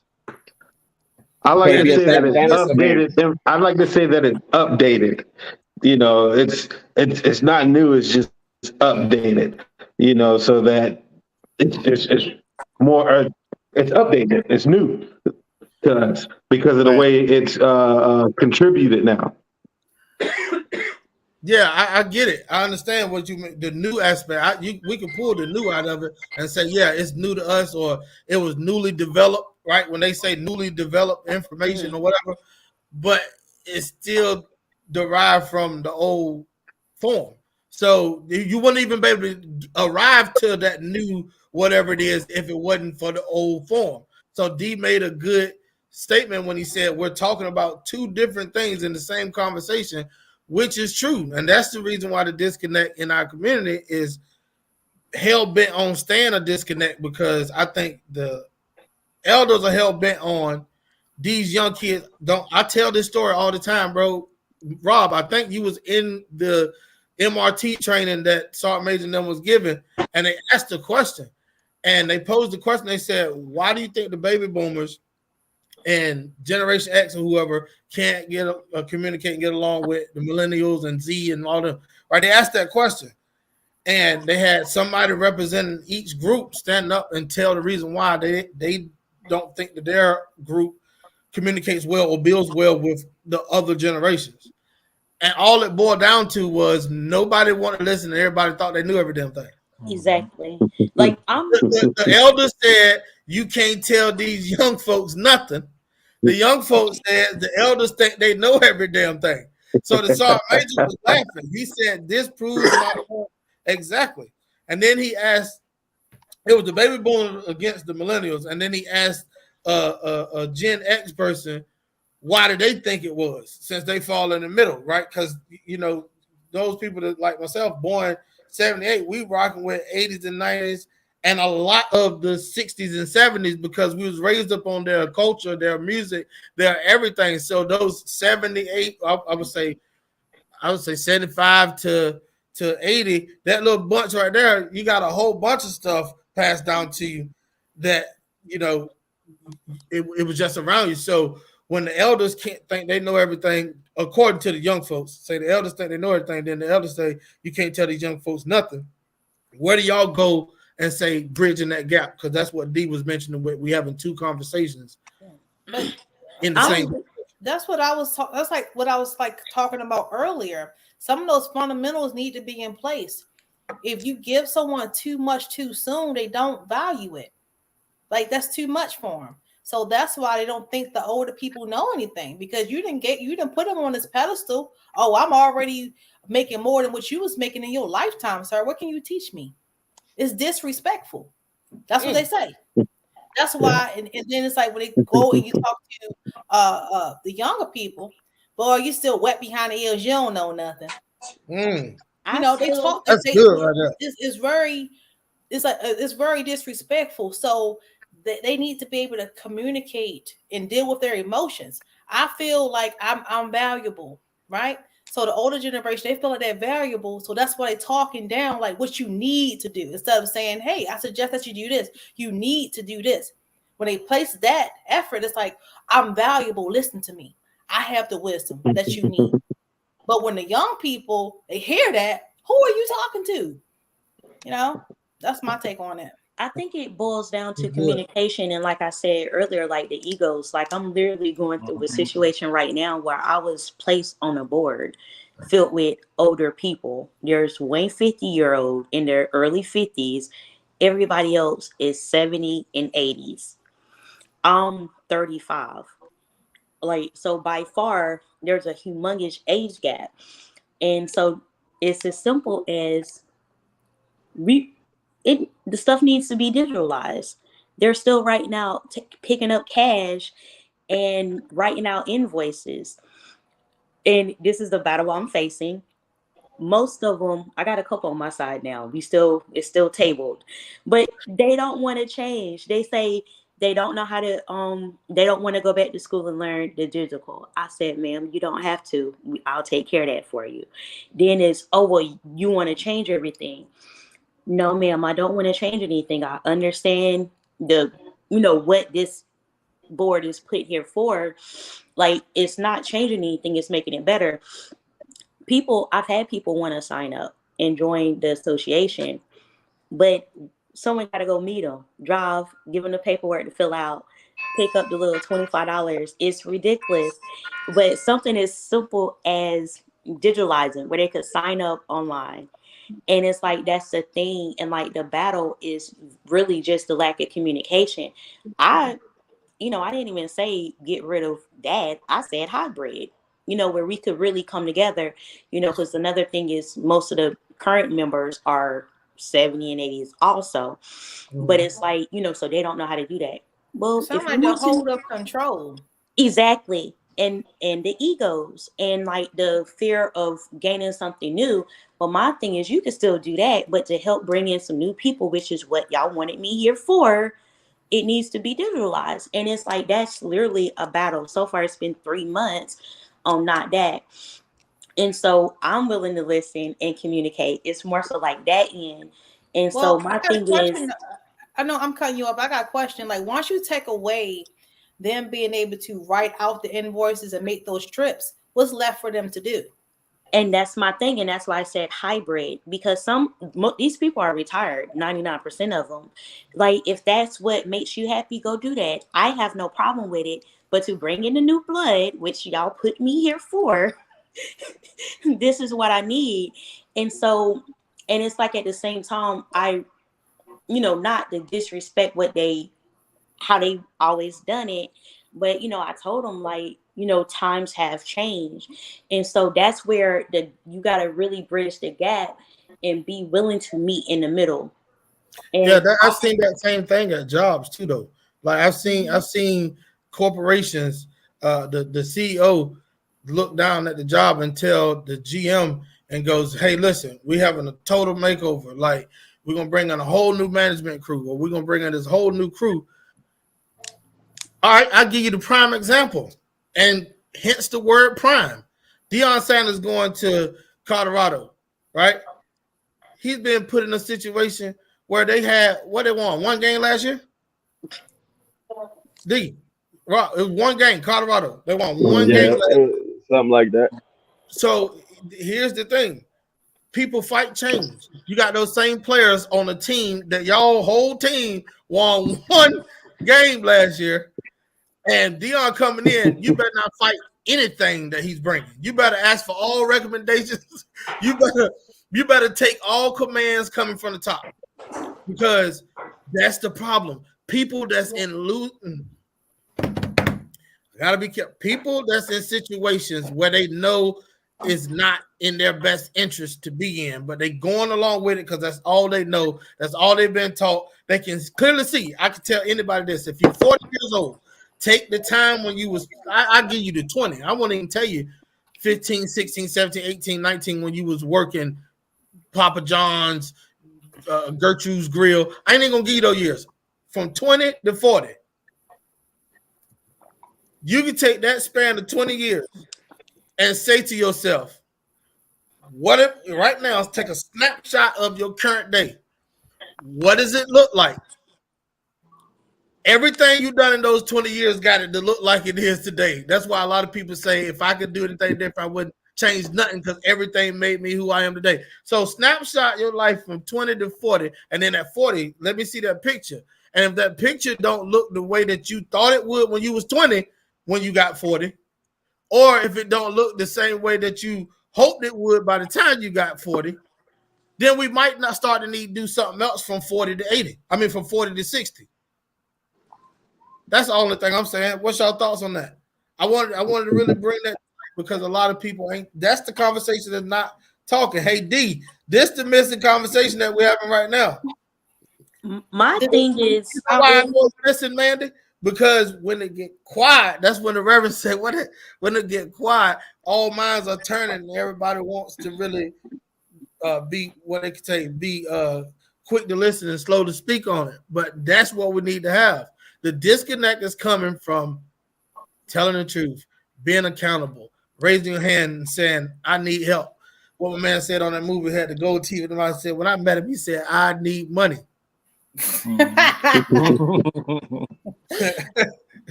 So jump in, yeah, and then call. I don't know how long you had, man. I'm glad that you popped in on us. We about to wrap it up here in about 5 minutes. Huh? I'm learning. I'm listening. Well, me personally, I feel that people need to experience a whole lot more.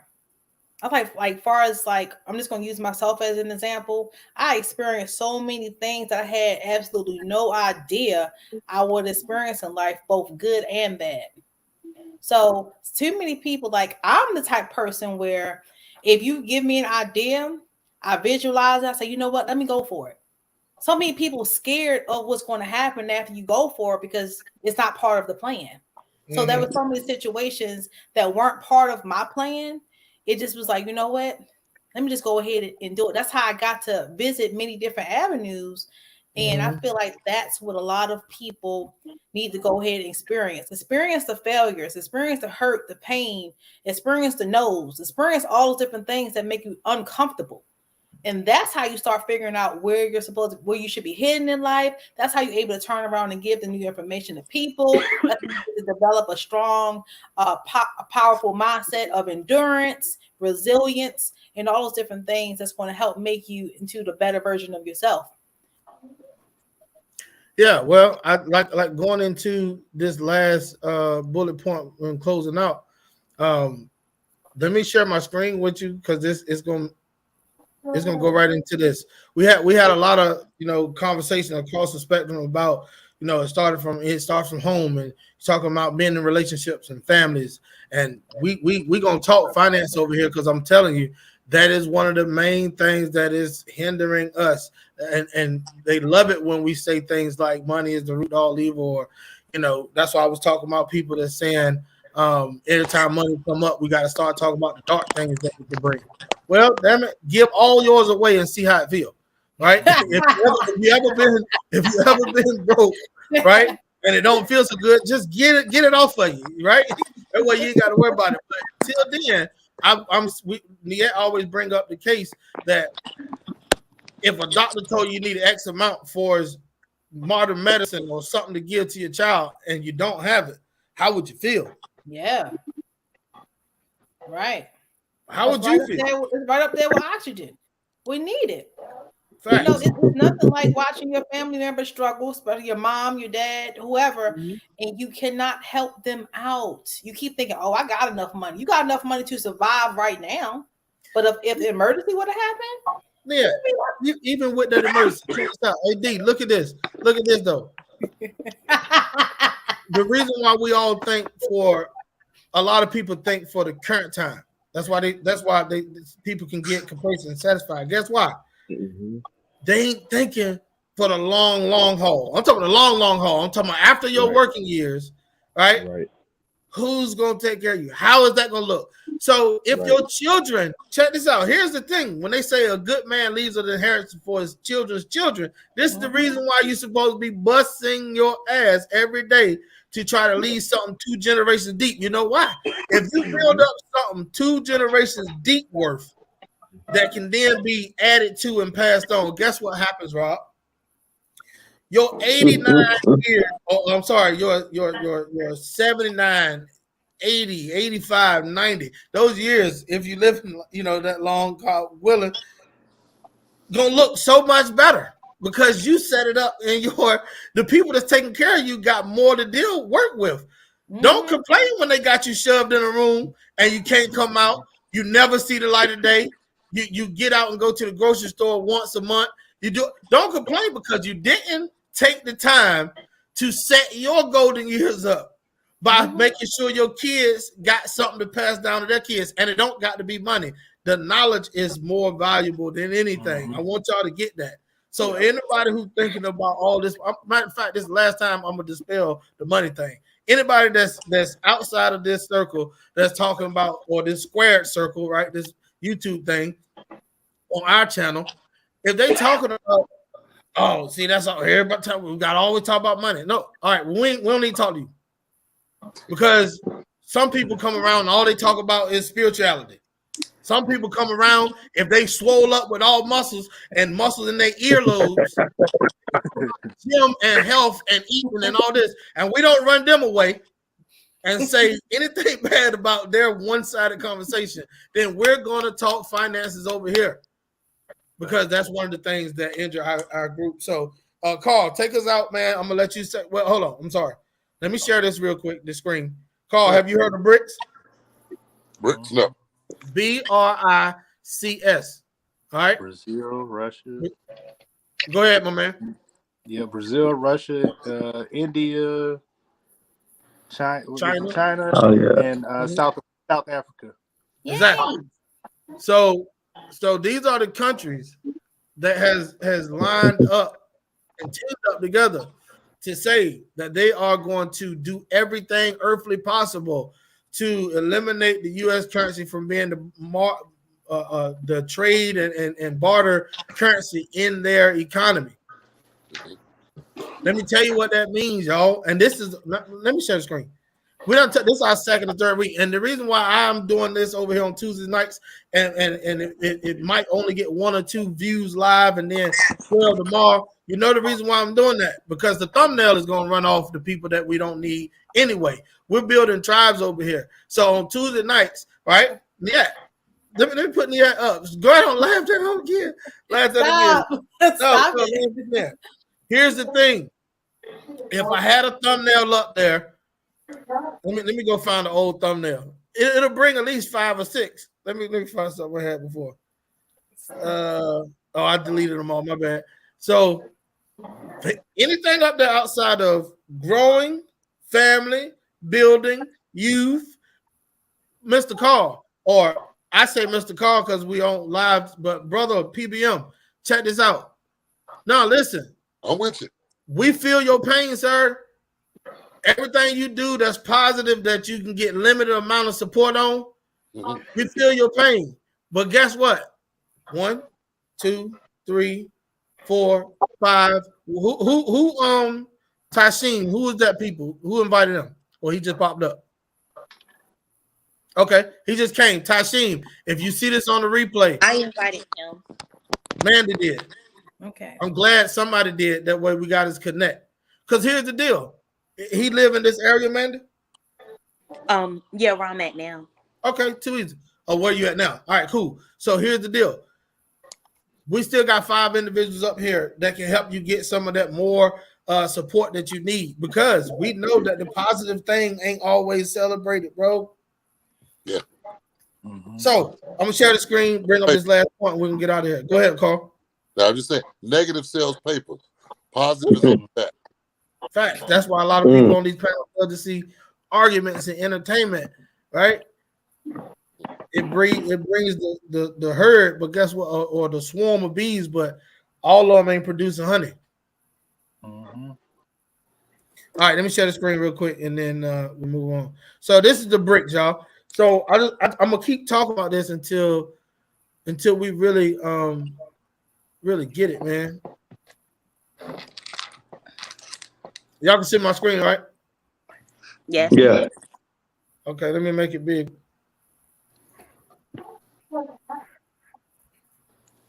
Hold up. My bad.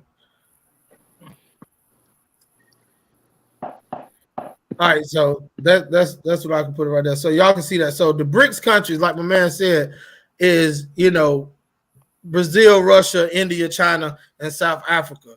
But they was originally called BRIC. The South Africa just teamed up with them and made it the S on the end. But they was already formed up, and they've been building on something for quite some time.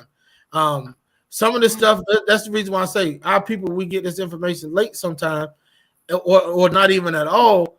But we need to start preparing for stuff like this, bro. Like this is real. Because if they reject the U.S. currency from being the main source of trading currency in their economy, That's huge. bro. You know what? Got Fed now set up Huge, already? because US dollars is currently accepted. Well, I don't know if it's still now accepted everywhere. Facts. So if that happens, that's yeah, it's accepted everywhere. You got to trade it out. Where is it rejected? Remember we talked about the top 7 countries that have it. British don't want that over there. No, but they have it over there. Yeah, they have it, but they don't want it. It's still accepted if though. they take that out, So I'm looking at it from the blockchain development position of it, because also quietly kept, a lot of those countries are in the mix of digital currency. Yep. So we don't have the population to combat either one of them. We only have like 330 some odd million people. I got a question though. What happened? Why? You mean? I'm like, look, maybe I don't know, but what happened? What transpired to make them like, you know what? We do not want to accept the U.S. currency anymore. Because when you have been bullied, right? And you're a little kid, you've been bullied. And all of a sudden you grow up and you 16 and you notice some stuff about yourself and people look at you a little different. They're not looking down, they're looking up at you. And you happen to see that bully and he looking, fear when you see it, when you look him in the eye. And he ain't greeting you the same way. You know what I'm saying?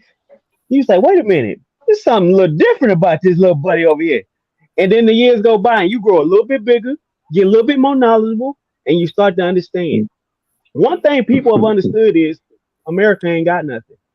We outsource everything. If black people were to leave today, America has nothing. We are the high commodity for this place. They have no gold. They have no silver. They have no copper. They have they got oil. They got some oil. Africa got oil. Russia got oil. India got oil and diamond and gold. Africa got all that, then some. Brazil got gold and oil.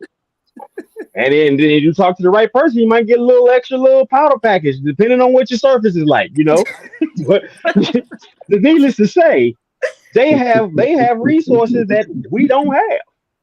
Everything has to be imported here.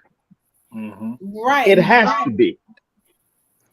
So with that mentality, right, knowing that you need everything to come to you in order for you to be powerful, because nothing is built within. And you talking trash to people, to China, you ain't nothing. You know what I'm saying? The China like, yeah, all right. And all of a sudden China say, wait a minute. Wait one damn minute. Hold on, don't you owe me?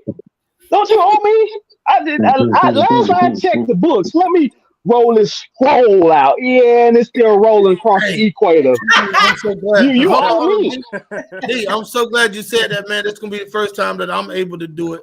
Pull up the debt calendar. What's the name of that website? The website that Brian showed with the rolling. The debt calendar. Yeah, hold on. Let me pull that up, Rob. Yep, the U.S. debt calendar. Man. we gonna break. Hey, listen, everything that we get from the extra digit, we're gonna make sure we bring over here and share it, because guess what? people want and it ain't their fault, man. They just don't know. You know what I'm saying? Right. We just finding out, so we can't hold it against them. Feel me? We just finding out. All right, because I wouldn't have never found this and went and looked it up and studied it. So we studied something over in Extra Digit that's really intriguing, and it was brought to us from our leaders of Mr. Brian Bean and Christy Howard and Chuck and Charles and all of them. So check this out. Have y'all looked at the U.S. debt calculator? I stopped All the looking at it. time. I stopped looking at it. Check this out. I'm talking about in real time. This is what it look like. This is I crazy. stopped looking at it. The blind won't lead me. I'm good. In real time.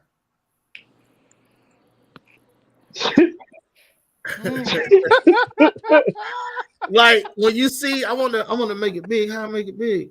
Oh man. Here we go. Let me see that. Yeah, and got the audacity to talk about somebody. Bro, when you But check this out, Al. We still putting our money into savings accounts. I know. Mm-hmm. we still overpaying in taxes. Yeah. Mm-hmm. We letting the government invest our money. Quotational invest. And give you what's called a refund. So Rob, you see the top. All right, so it says U.S. national debt. Somebody tell me how much money Man, I that is. can't even read that high, bro. What you mean? I can't even read that high. Hey, right. them is God numbers. Them is God numbers. That's trillion. That's changing in real time. So then when you scroll down though, the one that really intrigued me when I found it. Hey Rob, hold on, let me Per see. individual. Yeah, that's what I'm trying to find. Tell me where I'm at. Yeah, I already know. Yeah, here go U.S. population. So, Rob, how much was it that a child had to start? A child had to start out with. Every child, what he said, every child in the U.S. had to start out from birth with X amount of dollars to get us out, and it shows it up here on this whole thing, but I can't find it. But let me stop sharing my screen. If y'all want to really break that down and take a look at it, go and look up U.S. debt calculator, but or eliminator. It's in real time. I stopped looking at it years ago. I A lot told of you, red blind won't on lead there. me. Right. That thing is crazy when you go and look it up and study. It really makes you go. Oh, and don't make no mistake. The ones that's green will soon to be red. No more than 5 years, because of the depreciation of the dollar. We have literally been given grace by people across the world because we could have been out a whole lot sooner. The rupee could have been passed us up. But you know what? They took a back step and say, you know what? There's this whole brick situation coming up, and I want in on it. So let's cap it off like this right here, y'all. Here's the topic, Mandy or I think it was Marvis earlier. One of y'all. But anyway, here's the topic, right? Is America economy, and I think D already hit on this, so we ain't got to go all the way around with it. Is America economy in danger of a financial crisis with BRICS changing up its trading currencies? Okay, so we just talked about that. So we just looked at the calculator and the definition of BRICS and what they've been doing, and South Africa is the last piece of their puzzle that teamed up with them. And when they put something out public, like they've been doing it, with this BRICS thing in the last 2 to 3 weeks, and really talking about it, that means it's already been forming for years. It's like the military getting a certain, piece of technology or the internet or whatever before the rest of the population. That's how it is right now. We're seeing the conversation. So with it not just being about money and finances, but it cripples the economy. The resources draw up. You already see what COVID can do. Imagine what not even really being 100% healed from COVID just yet. I'm talking about our economy. Boom. 5 of the major countries around the world block out your currency. Man, we're gonna be hurt. We already hurt. Exactly. Like we're already hurting.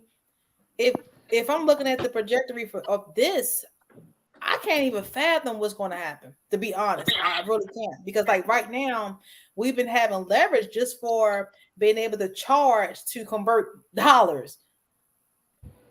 We ain't going to do that. Then what are we going to do? What's like Lotion your feet.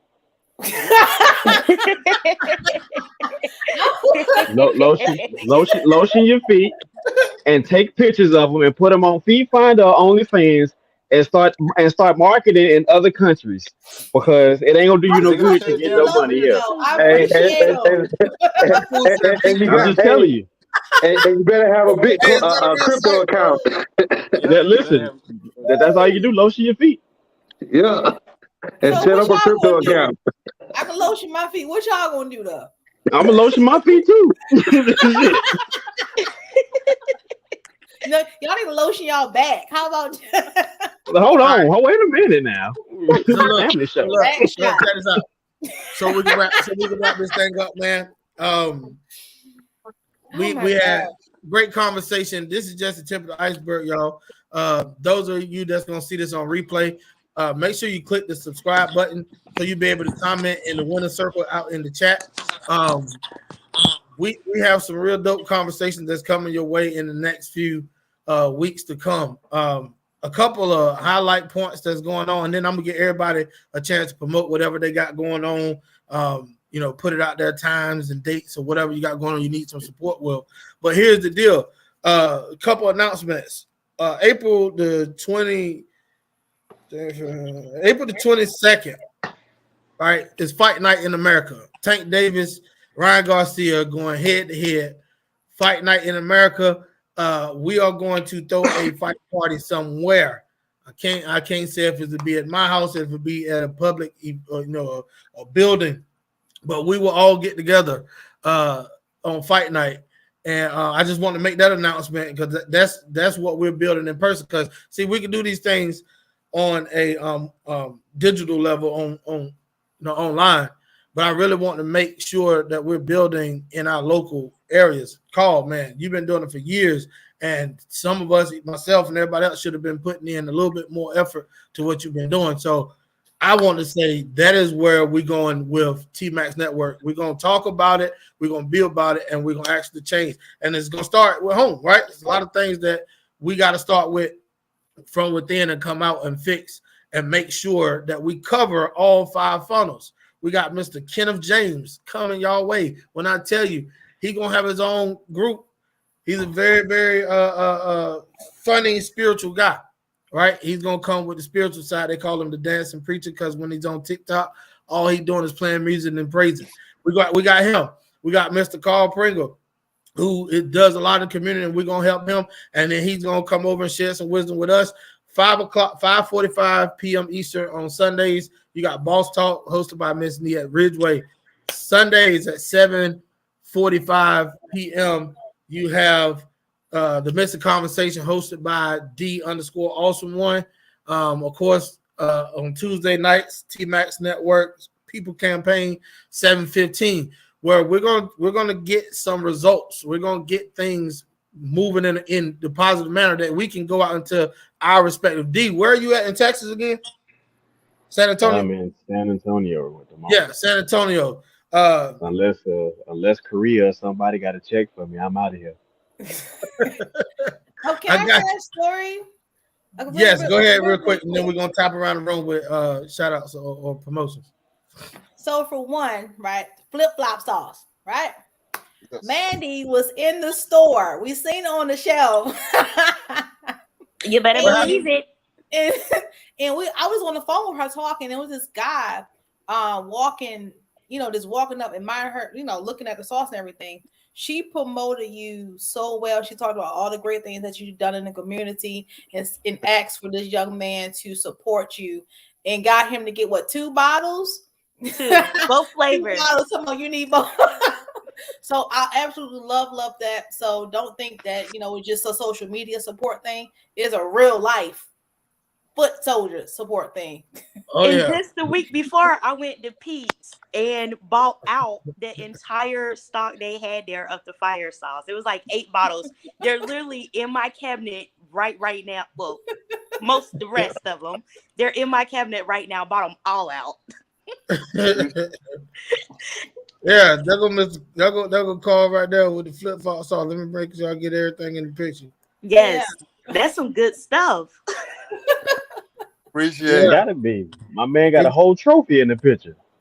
Oh yeah, nah. Call They, so call. they, Tell them they, they don't give them you because they like on you. you on the Winning cook-offs. Tamara Hall show.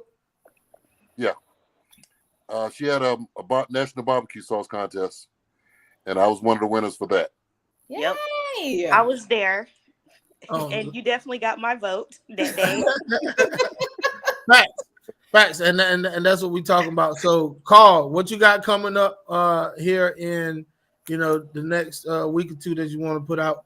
I don't know how many people we'll reach, but hopefully, if it reaches one, that'll be one more that you can use. Well, this month I'm kind of like helping others, so it's nothing about what I'm doing. I'm just trying to support other people's events. Okay, well, shout that stuff out. Yep. What's her name? Tyrion. I'm working with her mother. We'll set the date. We haven't set a date yet. Well, we're going to do something for her. She has something major coming up. She's going to be announcing. Okay. What is it? May 7th. I'll be in Charlotte at the Carolina Barbecue Festival. I'll be vending down there and networking a lot. You said May 7th? Yeah, May 7th. Okay. It's Saturday. It's a little ways off, but we just had our first meeting tonight for the All Black Barbecue Cook-Off. We set the date. That's going to be August 19th. That's a Sunday. Yeah. Okay. I'll put that one on my calendar for that May 7th. Yeah. And look for a pop-up. You know me. If it's a night, we already know. grill and let's go. Facts.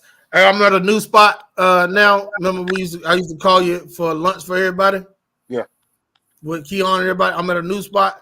I got about 9 more folks that will be getting those plates from you as soon as you start cranking those grills back up at lunchtime. So just let us know what you got on the menu that day.